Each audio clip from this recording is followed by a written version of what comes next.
Thôi khi biết được cái giá là thứ quan là có đâu có cái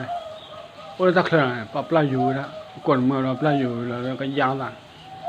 ta on nó rồi on được lửa nào ý là đấy ta ôi lý do rồi ôi được mưa rồi mua ra ý là đấy thôi khi biết qua đấy cái giá là mua thế đó giờ mua này nó mua già đấy giờ mua già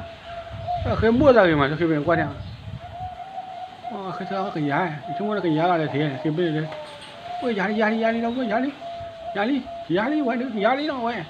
đây xây khó là khi biết được cái giá là giá phan nhé vậy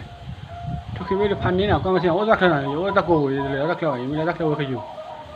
wow giá nào khi mua là chẳng nào giá thì bảo rồi vậy cái giá này là quan mấy thứ nào đâu có bảo quan này cái giá đó cái giá nào vậy mua rồi mà khi cái giá đây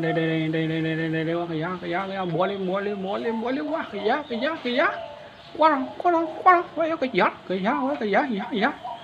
quá nó mua chứ mà nào quá giá thôi ra nữa vậy giá thôi ra nữa ui giá đi ui giá đi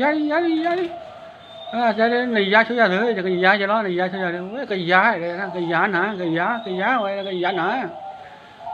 cái xịt khó này ui